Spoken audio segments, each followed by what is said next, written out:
The organizers have asked several people to make some personal remarks this morning. But before introducing them, I would just like to recognize a few guests in the audience. On the Chinese side, we're very pleased to welcome, not just to this event, but to your new job here in New York as Ambassador to the United Nations, Ambassador Liu Jieyi. Our host, Consul General Zhang. The President of the People's Publishing House, Wang Shuyuan. President of the Foreign Languages Press. On the American side, we have two Clinton administration officials who played central roles in advancing U.S.-China relations during Premier Zhu Rongji's tenure. Former Secretary of the Treasury Robert Rubin, who is also co-chair of the Council on Foreign Relations, and former U.S. Trade Representative Charlene Barshevsky, now the Senior International Partner at the law firm of Wilmer Hale. Also with us is Ambassador Nicholas Platt, who was one of President Nixon's China Boys, the title of his book about his early years in the Foreign Service. Also with us are two leaders of the American business community who've contributed enormously to the maintenance of strong and progressive U.S.-China relations. Mr. Maurice Greenberg, Chair, CEO of C.B. Starr & Company, and the first chairman of the International Business Leaders Advisory Council, which was founded by Premier Zhu Rongji. He's a very strong man, and the force of his personality and his particular brand of spontaneity, sometimes verging on irreverence, made an indelible impression, not just on me, but on everybody that he met. What I found particularly striking about him was that he was quite comfortable standing up, sometimes at a moment's notice, and talking without any notes, often in English, and at a time that was quite sensitive in U.S.-China relations. But he was able to find a way to communicate with Americans and to do so on his own terms, on their own terms, and thereby doing a terrific job of helping explain to Americans who don't always understand China very well the challenges that China was then facing, particularly at that moment. Unfortunately, Premier Zhu cannot be with us today, at least not in person. But for the next few minutes, he's going to be speaking with us via video. And he should show up right now on those screens.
I'm very pleased to say a few words at the launch of the English edition of Zhu Rongji on the record.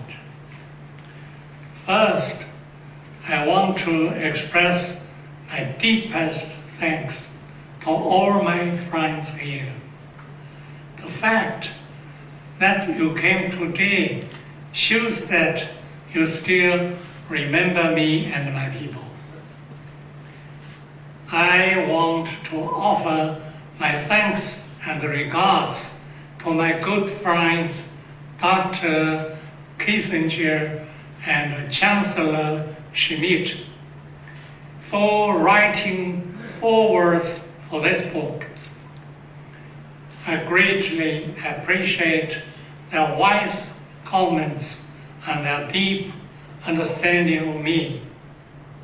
I also want to thank Zhou, who translated the book, as well as all those who worked on its editing and publication. The English edition will include over 100 selections from the time I served as Vice Premier and Premier. This was a critical period in China reform and development. And this book is a record of the historical process. Most of the contents will be new to all of you because they have never been published. I've cut out a few words here and there to make them more readable, but I've not added a single word because I want this to accurately record history as it happened. I hope it will help you to understand my country and my people. Lastly, I would like to take this opportunity to express my good wishes to all the American people, and especially all of you people. Thank you.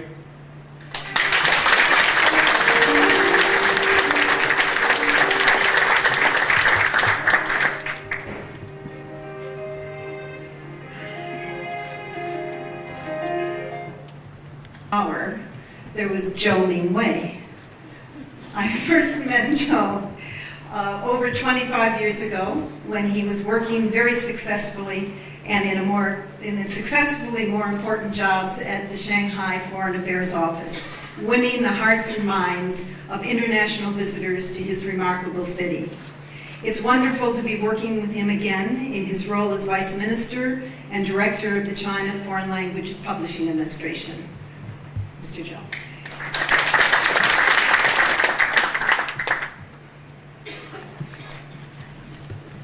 Good morning.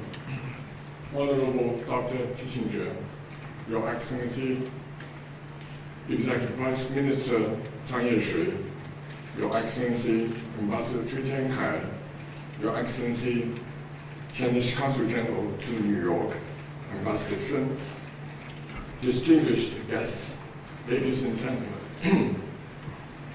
It's a great honor and privilege for me and all my colleagues from Beijing come to New York, attend this launching ceremony of the English edition of Zhu Rongji on the record. We were extremely happy to see so many friends come today for this event.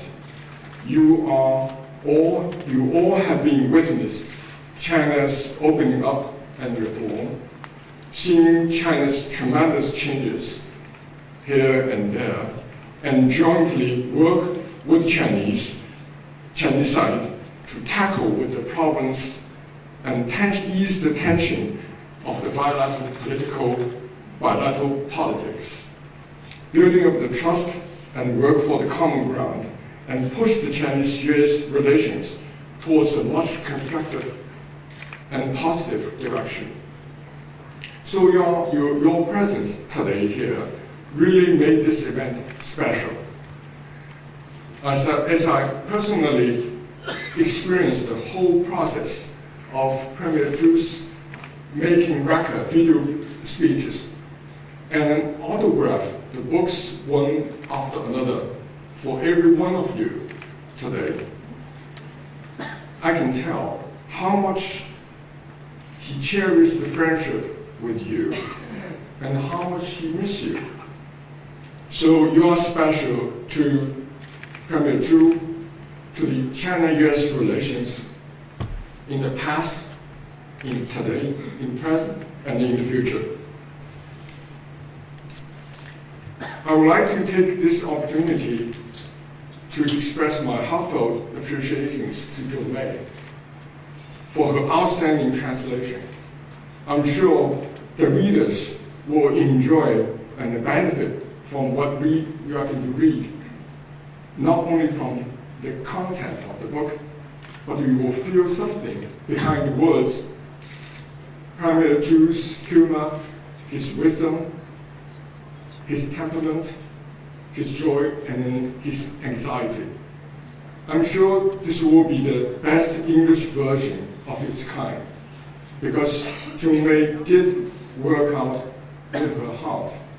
My thanks also go to Dr. Kenneth Lieberthal and his team from your team from Brookings Institute.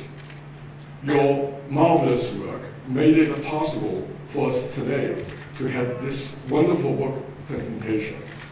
I also want to express my appreciations to Berris, who has been always, as always, a warm-hearted, round-clock workaholic supporter for anything that we want or anything we ask. Lastly, I have to say, Premier Zhu's book now, Premier Zhu now has a nickname in China, the best bookseller in China. His book, Chinese version, which with 4 volumes, sold 1.2 million last week. Newly published book about his speech in Shanghai, just 2 weeks, reached 600,000 volumes, and it is expecting to reach 1 million very soon. So it's a challenge to Brookings Institute. We hope the book will do very fine in the United States. Thank you so much.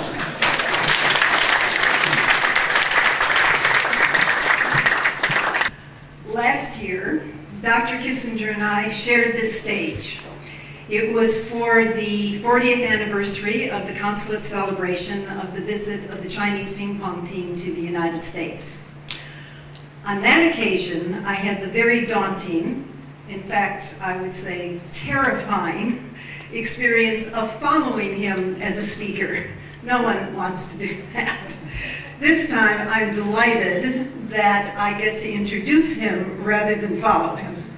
And especially since introducing Henry is very easy. It's very trite. People who are introducing people, other people stand up all the time and say, here's someone who needs no introduction. Well, Dr. Henry Kissinger needs, in no crowd does he need an introduction, but certainly not in this crowd.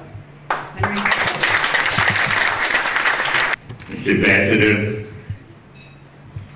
Mr. Ambassador, distinguished guests, I did not know that Zhu Rongji spoke English.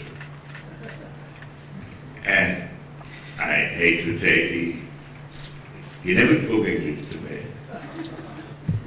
Out of the extraordinary courtesy that's so characteristic of China, because he did not want to embarrass me, because his accent is better than mine.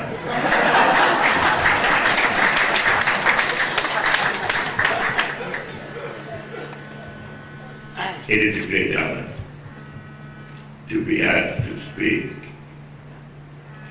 about my friend, Zhu Rongji. We met nearly 30 years ago now, 25 years ago, when he was mayor of Shanghai. And it is characteristic of the relationship between China and the United States that on the one hand, one deals with a complex set of issues. But at the same time, one learns of the involvement and the anguish and the commitment of the Chinese with whom we have had the privilege to deal. I have been lucky in meeting, in encountering every generation of Chinese leaders. And it's striking how each generation reflected one drama of Chinese history, at once unique and at the same time relevant to the rest of them. The first generation that made the revolution and unified China. That's in itself a stupendous achievement. The second generation, which developed a reform program on the basis of the first. The third generation, to which Zhu Rongji belongs, and whose president, who was and Secretary General of the party was Zhang. The third generation brought China into the international system and restored China to a close relationship with other societies. The fourth generation administered and advanced the achievements of the third generation.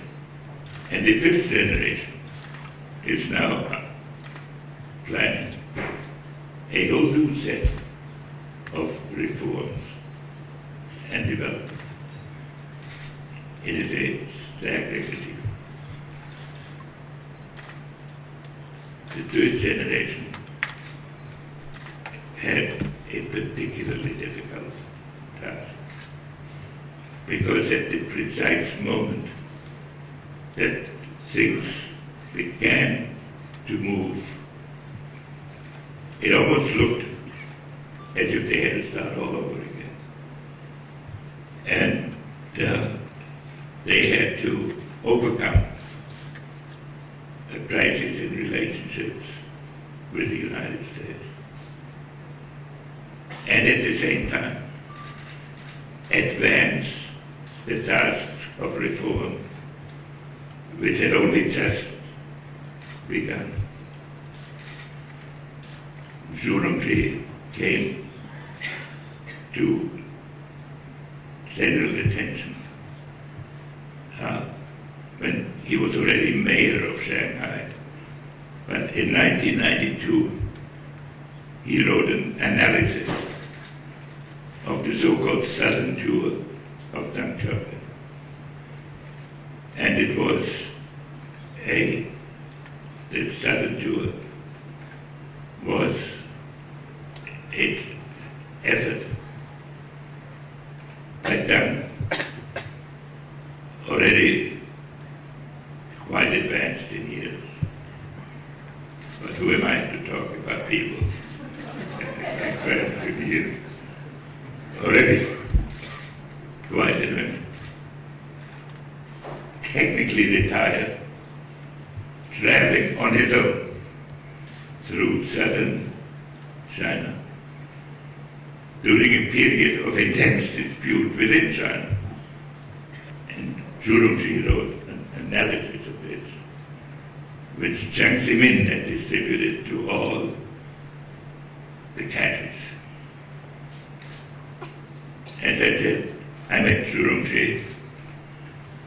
when he came to the United States. And he behaved with enormous dignity and strength at a moment when some of the questioning to which he was submitted was not what one always would have welcomed. But on one occasion somebody said to him, "Are you the Gorbachev of China?" And he said, "No, I'm China's Zhu Rongji." And that summed up who he was. In the decades of dealing with him, I never questioned for a second his devotion and dedication to his country. To his country, not just as it appeared at the moment, but what it represented in history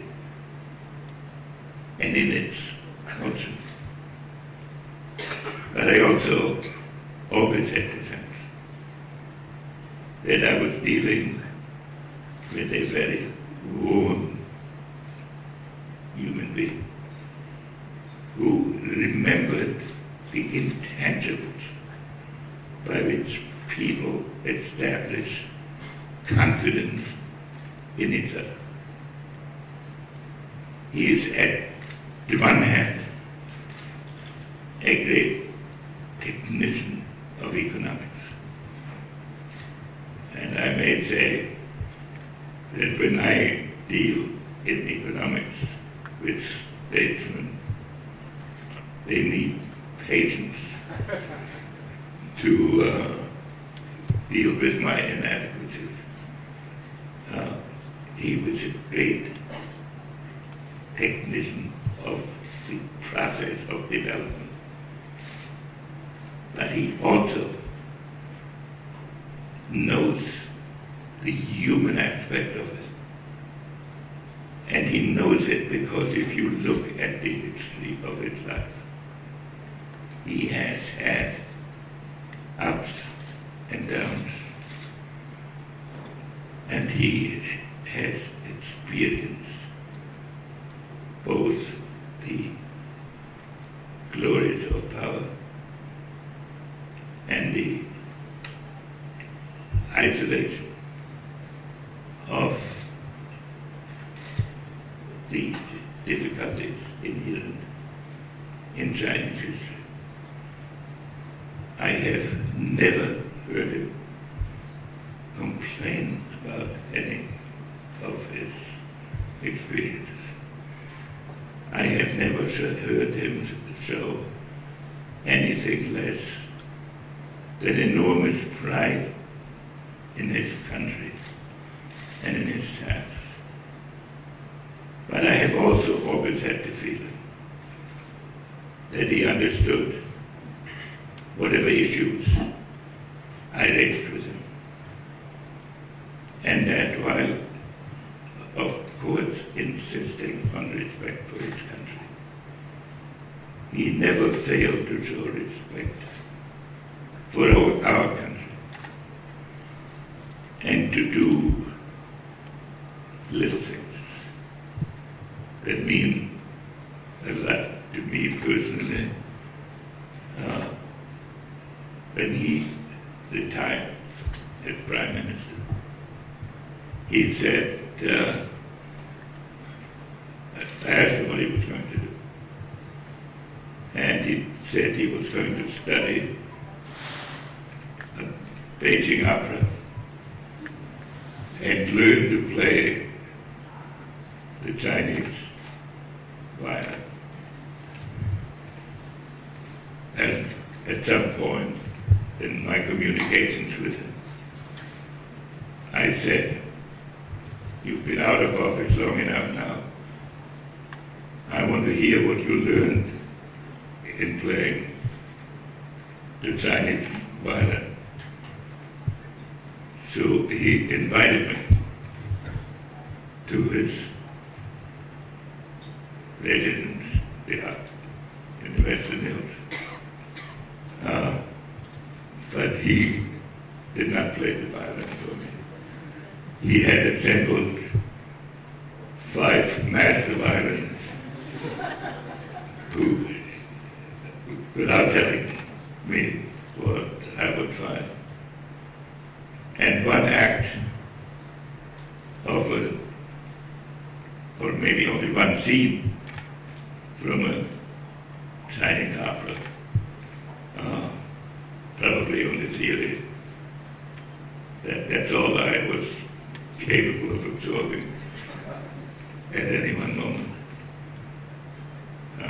He did not tell me that he was going to do this. And he was out of office for a long time. And neither of us had any official reason to meet with each other. But it's so characteristic of who he is. Now, China and the United States in the past 40 years have undergone what is on the one hand an important political evolution, but it's also a great human evolution. Now, when I think back to these years, I ask myself, did we have any idea of what we were starting? I said, no. We knew the necessity, but we could not see all the evolution. And I asked myself, how did the Chinese people, when I think of what the city looks like, ever have the courage to undertake what has in fact been accomplished? But the challenge is that at each stage it became more important to learn about why China and the United States need to cooperate. In my life as a professor, I lectured about realism. And so realistically, whenever new powers emerge, there is some tension. But in terms of the necessities of this world, a new world order has to be created. The principles of the 19th century and early 20th century will only lead to the catastrophes of that period. This is the big task before China and the United States. And I'm happy to see that the dialogue has begun.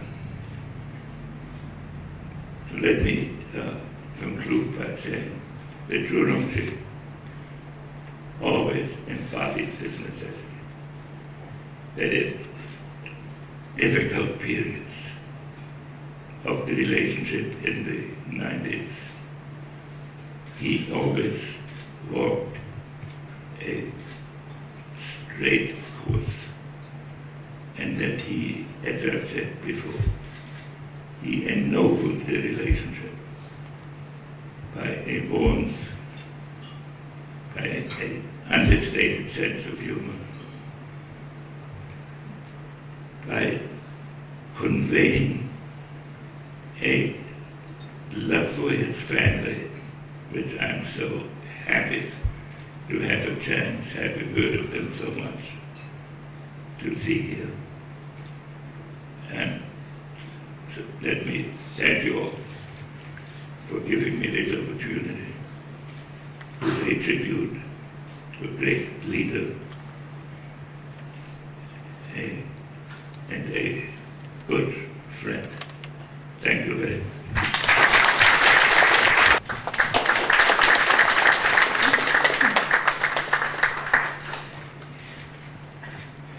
a student at SAIS in the mid-1980s and participated in a scholar orientation program that we used to run for the Chinese students studying here in this country. He's repaid the committee many times over for that 2-week trip, as he always is willing to meet with our delegations, to talk to groups, to help solve problems, and he always does it very patiently, very thoughtfully, very articulately. In appointing him to this position, the Chinese government continues its long tradition of choosing its best and its most capable diplomats to serve as ambassadors to the United States, and we are all very proud to have you with us now. Thank you very much, Jan, for your kind words, and especially for giving me the chance to speak after Dr. Tiankai. Well, distinguished guests, ladies and gentlemen, it is a great honor for me to be invited to today's event. I'm so delighted to join such a distinguished audience here. We are gathered today to celebrate the launch of the English edition of Zhu Rongji on the Record, The Road to Reform, 1991 to 1997. The Chinese edition of this book is a big hit in China and has topped the bestsellers list ever since it came out of press. I'm quite sure that the English edition will have a similar impact as well. But we are here today not just for the book. We are gathered here for the man, the author of the book, a great man whose strong leadership has made a difference in the history of the Chinese nation. The book is just one expression of his wisdom and character. And our event is not about reflecting on the past either. Rather, it is about seeking inspiration and guidance for the future. Premier Zhu Rongji is a man of many virtues. He has got great vision and courage. He oversaw China's reform and development in the critical years when we started transformation towards a market economy, and we completed our long march to the WTO. The challenges were unprecedented, and his achievements are truly historic. Premier Zhu is also a man with firm resolve and determination. He simply gets things done, no matter how difficult they might be. For him, rhetoric is meaningless. Giving in is never an option. Failure is out of the question.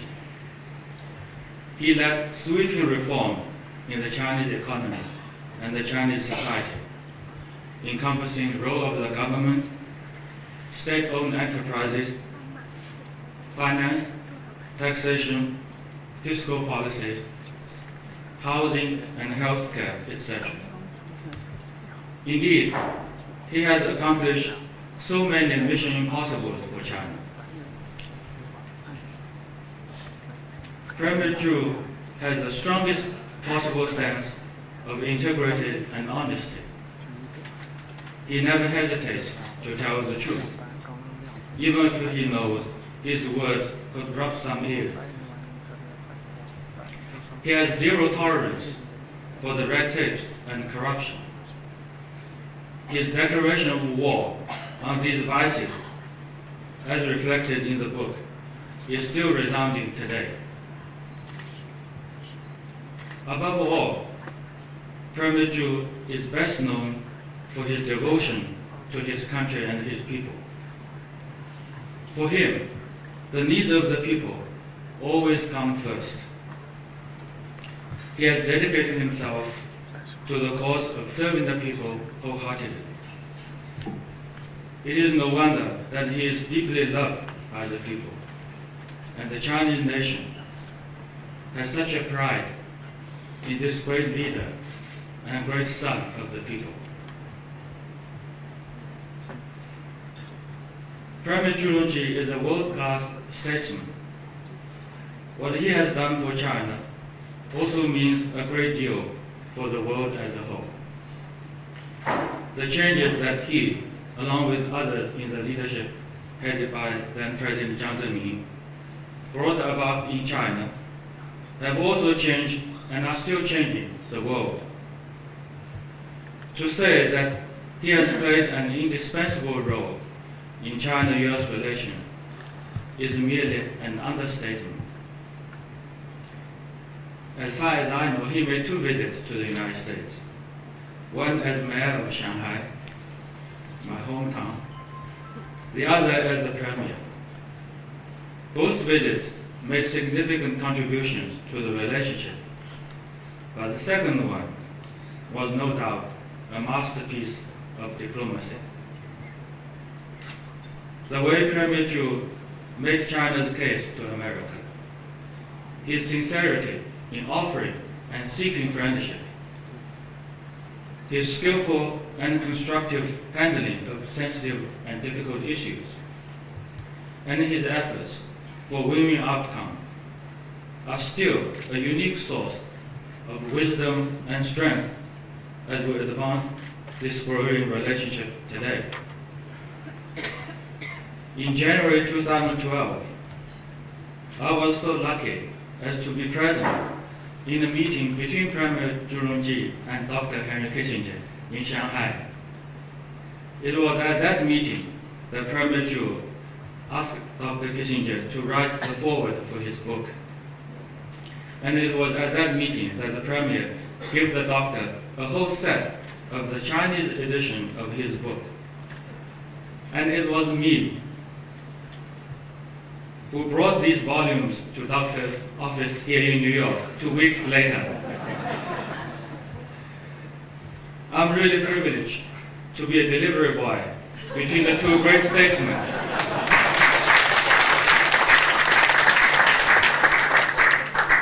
But we have to deliver much more today.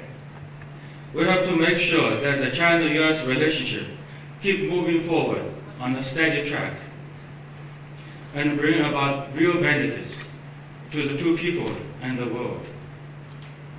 Fortunately, our leaders have already pointed out the direction and set the goal. With the successful meetings between President Xi Jinping and President Obama at Sunnyland, California in June, and in St. Petersburg just 3 days ago, the 2 sides have embarked on a path of building a new model of major country relationship. Naturally, this new model of relationship can never be put in the autopilot mode. There will be challenges and twists and turns. What we should do, among many other things, is to seek inspiration and guidance from Premier Zhu Rongji's experience. We must be as candid as he is to each other. We must have the same determination, confidence, and perseverance. We must roll up our sleeves, work together, and add more substance to this vision. And with that in mind, I want to thank the Brookings Institution, the National Committee on U.S.-China Relations, and the China International Publishing Group for bringing this great book to the English-speaking readers. It is indeed a book to be opened with expectations and have articulated so well the extraordinary qualities of Premier Zhu Rongji and his contributions that I sat there thinking to myself, A, what is left to say, and B, how could you possibly say anything in a more articulate fashion than has just been conveyed. As they summed up, this is a man whose contributions were wide-ranging and exceptional. We are now seeing a period in China where everyone is waiting to see what the priorities and details of a new set of reforms will be. And these will be, as in the early 90s, critical, wide-ranging, and consequential, both within China and abroad. What I learned in reading this volume, I mean, all of us know of Premier Zhu's accomplishments. What this volume and its successor volume that we will put out next year convey is how this gentleman got done what he did internally in China. It is clear in every area that he became engaged with, and this volume covers tax policy, housing policy, agricultural policy, exchange rate, intellectual property rights, U.S.-China relations. It is exceptional in its scope. But in every issue area, you see a common pattern emerge. First, the Premier had a good idea of the directions in which China needed to move. Second, he worked out ways to find out the real situation for each of those issues on the ground in China. Third, he promoted experiments in various localities to see what works and what doesn't. So while he knew ahead of time where they had to go, he knew enough to know that he wasn't quite sure how best to get there. Having supported those experiments, he then worked with others and determined policy. What to me as a student of China was especially fascinating was then to see how he got that policy implemented. And some of the most fascinating parts of this volume are how he got local leaders to get into line, how he got a recalcitrant set of bureaucracies to march in the right direction. He was very tough. He was very understanding, very persistent, and very tough. And so this volume brings to life the realities behind the scenes. And as the Premier mentioned in his very gracious remarks, he selected these to be a set of materials that would be easily accessible to a foreign English-speaking audience. And as you read these, you will see there is not a lot of jargon or arcane references, arcane for Americans. This is easy to absorb, straightforward, and extraordinarily rich. So let me say I'm here basically on behalf of the Brookings Institution. We were honored to be asked to publish this. In reading it, we are extraordinarily proud to be associated not only with Premier Zhu, but with the quality of this product. We look forward to publishing the second volume next year. It highlights our ongoing commitment to be at the forefront of understanding between China and the United States. I want to thank Zhang and the National Committee, Zhou Mingwei, and our colleagues from the Foreign Languages Press for your enormous roles in making this event possible and making this publication possible. So thank you very much.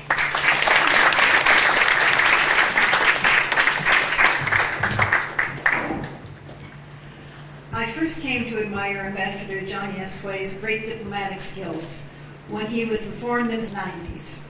That admiration grew even stronger when he came to New York and we got to know him better as ambassador to the United Nations, and then when he went to Washington as ambassador to the United States and did a superb job.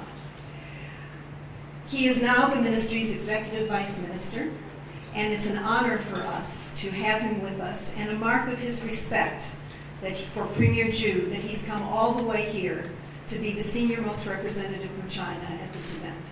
Ambassador Zhang. For the warm words. It is indeed a great honor and privilege to attend this book launch. It's so good to be back to New York, and it's wonderful to see so many good friends on this special occasion. I wish to join previous speakers in expressing gratitude to the co-sponsors for organizing this event, and I want to thank each and everybody who have worked so hard to make this English edition possible.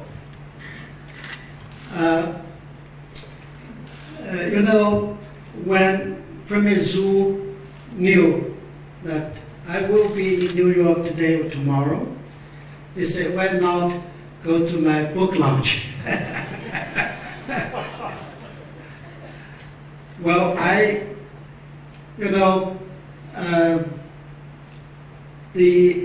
when attending this ceremony, and particularly watching the video show a moment ago, have brought back many good memories of the days of me working for him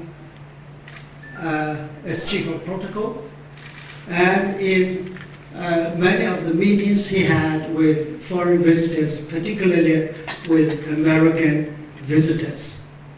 I remember in 1999, as chief of protocol, I helped organize and traveled with him to the United States for his official visit in 1999. And it was during this visit that Premier Zhu and President Clinton signed a joint statement on China's accession to the WTO. The visit has been so successful, so important, that many years later, when I served as Chinese ambassador, as Jan just mentioned, many people were still talking about the significance of this visit as it relates to current U.S.-China relations. As you all know, Premier Zhu is highly respected in China.